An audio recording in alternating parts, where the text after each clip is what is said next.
Hello, hello les amis poissons, ascendant poisson, signe lunaire en poisson, bienvenue pour cette guidance. Aujourd'hui, nous regardons quels sont les messages que vos guides cherchent à vous transmettre pour la période du 15 décembre au 15 janvier 2025. Alors bien sûr, ce sont des énergies, donc ça peut parler à certains d'entre vous dès à présent et parler à d'autres après la période que je viens de vous citer.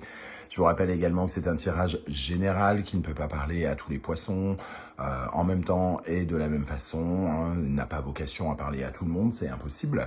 Donc prenez uniquement avec beaucoup de discernement les messages qui vibrent avec ce que vous vivez actuellement. N'hésitez pas à adapter mon vocabulaire à votre situation. Je vous encourage, quoi qu'il en soit, de regarder la vidéo de votre signe ascendant et de votre signe lunaire pour avoir des compléments d'information et que ça puisse ressembler un peu plus à un tirage personnalisé.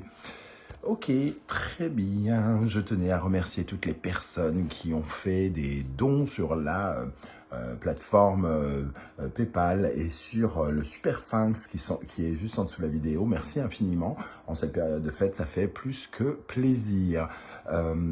Qu'est-ce que je devais dire encore? Bien, écoutez, voilà, n'hésitez pas à aller regarder sur la chaîne les vidéos que j'ai postées. Je vous propose par exemple une guidance 2025 pour regarder les énergies qui vous accompagneront pendant les 6 premiers mois de l'année. Ça peut peut-être vous intéresser, tout comme les vidéos de guidance générale, sentimentale et professionnelle que je vous ai postées, ou quelle est la bonne surprise qui vous attend en janvier.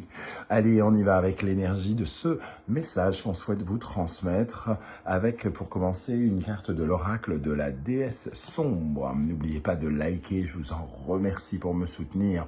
Nous avons ici l'énergie de la sorcière. La sorcière, c'est celle qui finalement porte en elle tout le voile du mystère. On va dire que on pourrait se rapprocher d'une papesse un petit peu dans le tarot. Alors évidemment, on n'est pas du tout dans la même énergie.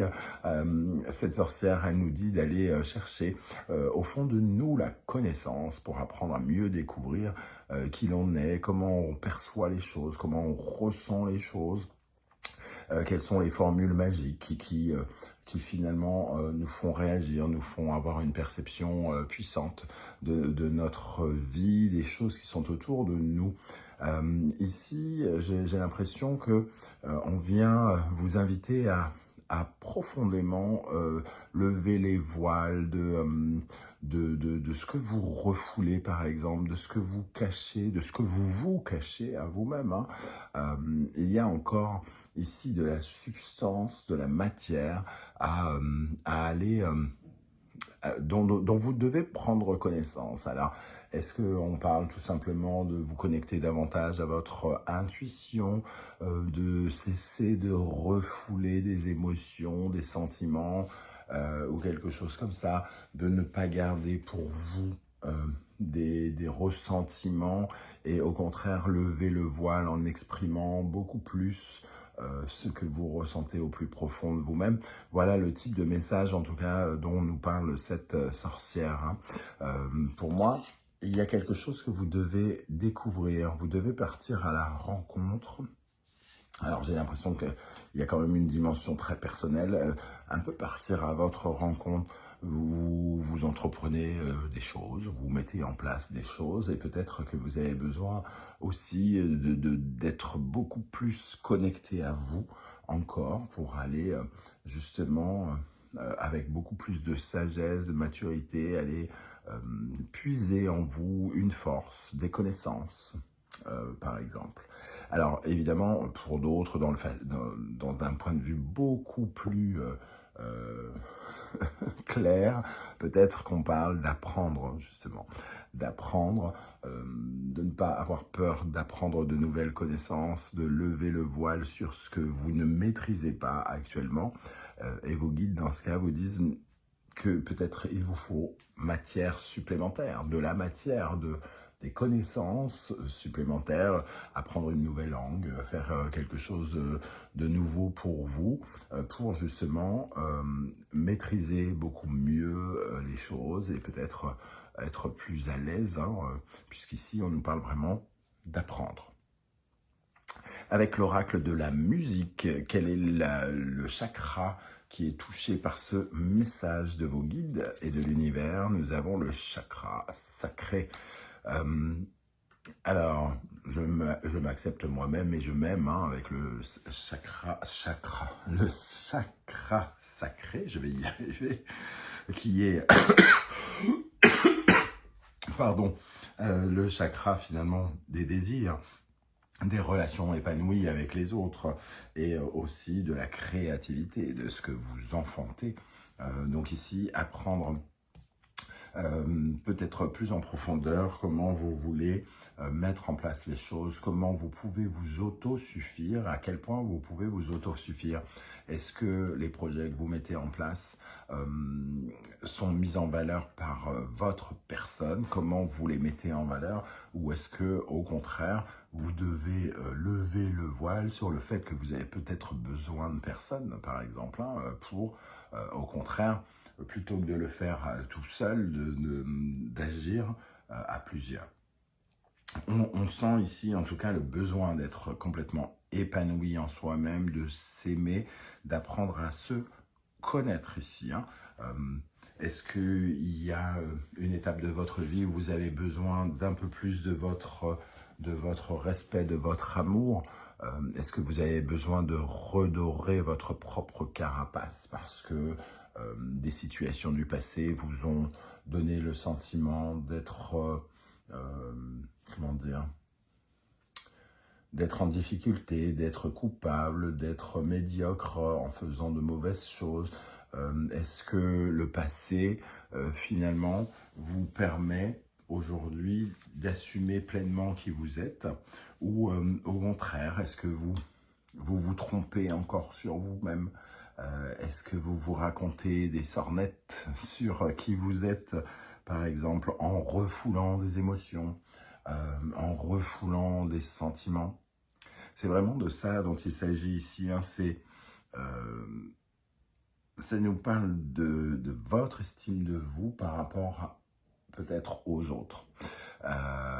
Cette énergie du chakra sacré, c'est s'aimer soi-même, certes, et c'est lutter contre les dépendances affectives. C'est, par exemple, quand ce chakra est déséquilibré, oui, on peut être dans la dépendance parce qu'on ne peut pas s'autosuffire. On ne parvient pas à s'autosuffire et à se sentir créateur de sa propre vie. On a l'impression qu'on ne peut la créer que si on est avec quelqu'un et qu'avec une personne en particulier. C'est la dépendance affective. Donc ici, il y a une réflexion un peu psychologique sans doute pour beaucoup d'entre vous, d'aller chercher dans ce sens votre capacité à créer par vous-même les choses. Avec l'oracle de la numérologie karmique, quel est le message de vos guides? Imagination. Donc on est dans cette aussi capacité qu'il faut peut-être aller chercher de nouvelles idées.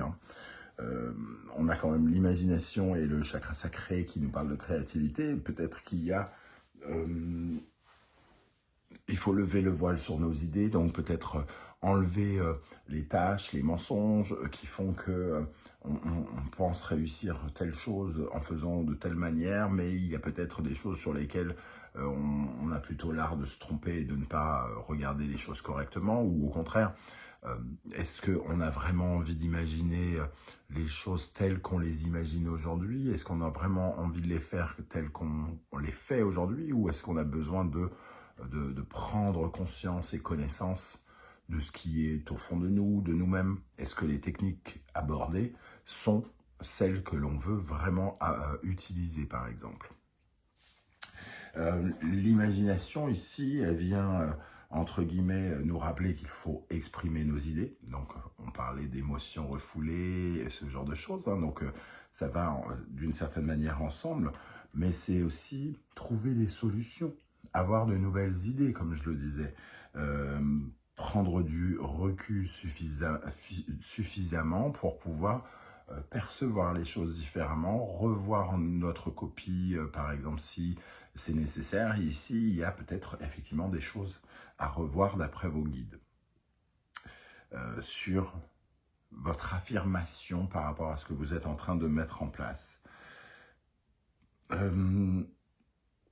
Peut-être qu'avec cette carte ici, ça nous dit aussi que vous avez un peu peur de revivre un peu les mêmes situations. de tourner en rond et peut-être le sentiment aussi d'être jugé si vous vous trompez. Donc il y a une réflexion aussi sur peut-être le regard de l'autre, à quel point le regard de l'autre vous semble essentiel, un peu trop peut-être pour certains, et qu'il faut vous intéresser à vous, votre perception des choses ici. Ok, on va essayer d'en savoir un peu plus avec l'oracle du soleil levant. Je vous rappelle que vous retrouvez toutes les références des oracles et tarots que j'utilise dans la barre d'infos, hein, juste en dessous. Si vous souhaitez des renseignements pour les tirages personnalisés, psychologiques et que je propose, hein, n'hésitez pas à aller regarder dans la barre d'infos. Il y a mon adresse email. N'hésitez pas à m'écrire pour toute demande d'information. Ok, alors, pour les poissons, ascendant poisson, signe lunaire en poisson, d'après les guides ici, quelle est l'énergie qui forme votre force, votre atout, sur quoi vous pouvez vous appuyer, qu'est-ce qui est bon pour vous actuellement, avec cette énergie de sorcière et de chakra sacré. Quelle est l'énergie positive pour vous, les amis poissons? La prêtresse Miko. Alors ici on a la sorcière qui est quand même la magicienne et la prêtresse Miko, la magicienne. On est plutôt dans la magie noire, ici dans la magie blanche. Mais dans les deux cas, on est dans une certaine forme de connexion à l'intuition, connexion au ressenti, connexion à la magie divine, la magie qui nous éclaire donc, hein, qui va aussi, comment dire, canaliser nos émotions et faire de nous oui, j'allais dire des réceptacles, c'est un peu moche, des canaliseurs, on va dire ça comme ça, c'est peut-être plus joli, d'énergie, des canaliseurs d'imagination, de créativité, oui, de canaliser sa sensibilité, tout ce qui devient une certaine forme d'énergie puissante et très représentative pour le poisson, mais ici ultra connecté probablement à qui vous êtes et comment et connecté à vos valeurs profondes. On va rajouter une carte ici, hein, quel est votre principal atout d'après vos guides, sur quoi vous pouvez vous appuyer, amis poisson, ascendant poisson, signe lunaire en poisson. L'as de coupe. Alors, je parlais d'amour de soi ici, hein, on a quand même s'estimer, s'écouter, se regarder, se soigner, utiliser cette magie pour soi, pour se guérir aussi, très probablement d'une sensation de combativité, de combat, de lutte que l'on éprouve ou que l'on a éprouvé. Ça nous parle de votre façon de gérer le combat aussi depuis peut-être plusieurs semaines, depuis plusieurs mois, et d'être peut-être, de regarder les choses avec beaucoup plus de tendresse pour vous. Je ne sais pas si ça vous parle comme ça, de tendresse pour vous. Vous créez quelque chose, vous ne pouvez pas tout savoir. Vous faites ce que vous pouvez, vous luttez. Mais ici, vous le faites avec, entre guillemets, le cœur, semble-t-il. Et c'est ce qui semble être le plus important dans un premier temps. C'est ce que vous disent vos guides.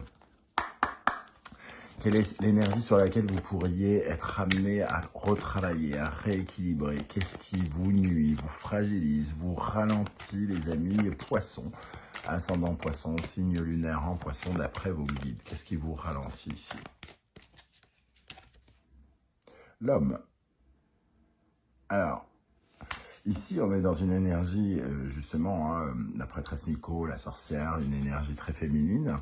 Donc, tout ce qui est imaginaire, ressenti, intuition, le côté réceptif et passif de nos énergies, l'amour, tout ce qui est vraiment le pouvoir féminin, sacré.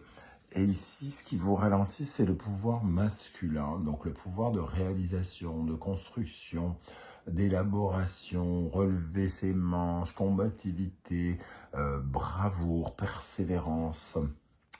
Donc, ici, vous valorisez peut-être qui vous êtes ou ce que vous faites avec la pensée, avec l'émotion, mais il y a toute la dimension masculin sacré, la réalisation, la combativité, la force que vous soit maîtrisez mal, ou soit pour lequel vous ne portez pas assez d'intérêt ici.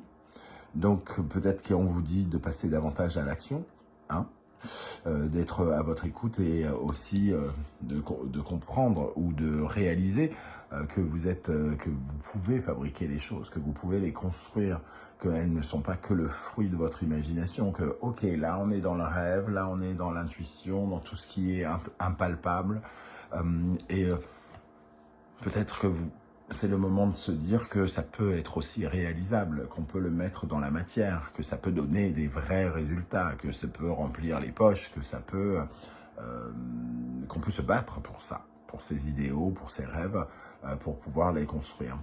Alors, évidemment, ça nous parle aussi de votre stratégie technique, quelque part. Peut-être que vous avez déjà commencé à mettre au point certaines choses, et il y a peut-être ici la réalisation qui doit être faite de façon plus concrète, avec une énergie plus... se battre davantage, s'ancrer davantage, avoir davantage confiance en soi, se sentir en sécurité aussi avec peut-être tous ces rêves ici, hein. Surtout si on a l'impression qu'on a besoin constamment des autres pour créer quelque chose. Quelle est l'énergie Quelle est l'énergie qui vous bloque, vous ralentit, les amis poissons? Pour préciser ici cet arcane de l'homme. 3 de coupe, la sociabilité, les réseaux constructifs, les réseaux, les personnes avec qui on peut construire. Alors peut-être qu'il y a aussi une énergie ici de collaboration. On en parlait ici, on parlait de dépendance affective, de dépendance, d'avoir le sentiment de ne pas pouvoir faire les choses seul. Ici, on a le 3 de coupe qui nous apporte justement de la sociabilité, de la communication, des effets entre guillemets de groupe. Et avec l'homme, on a l'impression qu'on s'attend à ce que la dynamique ici vienne peut-être parfois des autres, comme par exemple c'est les autres qui vont faire toute la différence. C'est les autres qui vont remplir le magasin. C'est les autres qui vont réaliser votre rêve. Peut-être que là, vos guides ils vous disent tout simplement non. Il faut peut-être comprendre que c'est vous qui réalisez vos rêves, que c'est vous qui les construisez, que c'est votre imagination qui vous pousse à construire quelque chose ici, hein. Après, certains vont se sentir plus concernés par le fait d'aller chercher aussi du soutien. C'est-à-dire que penser qu'on est autosuffisant alors que ce n'est pas le cas ne serait pas non plus constructif pour vos projets, hein. Donc, c'est à vous de vous projeter sur le fait d'être seul et d'avoir besoin d'aide, ou d'être avec de l'aide et d'avoir besoin d'être pas plus seul. On n'a jamais besoin d'être seul, mais on peut s'autosuffire en revanche. Ok, on va prendre un autre message ici, les guides pour les poissons, ascendant poissons, signe lunaire en poisson. Quel message pour les guides? Alignement, de bien vous aligner donc, hein, à vos projets. Il est question peut-être ici de lever le voile pour bien cerner ce que vous voulez faire, comment vous voulez le faire. Vous n'avez peut-être pas encore tous les éléments pour élaborer votre projet, pour le réaliser, pour le construire ici. Cet alignement, en tout cas, il vous invite à achever comment dire, le parcours, à mettre d'autres pierres pour justement bien délimiter finalement ce que vous voulez faire pour mieux le faire peut-être, hein. C'est aussi le besoin de terminer à penser certaines choses, certaines blessures, laisser de côté certaines peurs pour vous aligner à ce que vous pensez être pour vous, vous aligner à ce qui est vous. C'est une recherche d'équilibre, de justesse, hein, finalement. Et ici, l'alignement, un peu comme la sorcière, il y a quand même quelque chose de qui nous parle de la vie intérieure, qui nous parle de tout ce qui est en vous, et qui vous offre beaucoup plus d'intuition, de clairvoyance, de lucidité par rapport à la situation, d'être bien clair. On est vraiment là, ici, hein, dans cette clarté, apporter de la clarté à tout ce qui est mystérieux, à tout ce qui n'a pas de réponse, à tout ce qui est refoulé, à tout ce qui est mensonge, les mensonges qu'on se raconte à nous-mêmes, hein, surtout. On termine avec des énergies des portes de l'intuition, message pour les poissons. Gardez à l'esprit la vision de ce que vous voulez vraiment dans la vie, alignement. La vision, la lumière, hein, de ce que vous voulez vraiment dans la vie. Le but, quel est votre but? Alignez-vous à votre but pour atteindre ensuite vos objectifs. Hop. Deuxième message, la renaissance, c'est le moment de libérer votre joyau intérieur. On parlait d'intériorité, je n'ai pas cessé de parler de cette intériorité, ici de s'aligner, tout est intérieur, la vie est intérieure, tout se passe d'abord en vous, au plus profond de vous. Il faut libérer ce joyau intérieur, et quand on parle de ce joyau, c'est aussi de cette lumière qui nous permet de savoir comment on veut renaître, qu'est-ce qui est bon pour notre renaissance prochaine. Voilà les amis poissons, comment je ressens ce tirage. Je ne sais pas si ça vous parlera et comment. J'espère que vous viendrez en tout cas nombreux commenter cette vidéo juste en dessous pour me dire comment vous avez ressenti ces énergies, si ça vous a parlé ou pas. Vous pouvez laisser un simple coucou et un petit émoticône de votre choix. Ce sera déjà bien plaisant de savoir que vous êtes passé ici. Je tenais en tout cas à vous remercier pour vos likes, vos partages, vos demandes d'abonnement, vos commentaires qui ont permis à la chaîne de survivre en 2024 et qui vont m'encourager pour continuer cette aventure en 2025. L'occasion pour moi de vous souhaiter à tous et à toutes d'excellentes fêtes de fin d'année. On se retrouve très bientôt avec de nouvelles guidances. En attendant, prenez bien soin de vous les amis poissons. Merci d'être là. Et pensez à aller jeter un coup d'œil sur la guidance 2025. À très très bientôt. Ciao, ciao.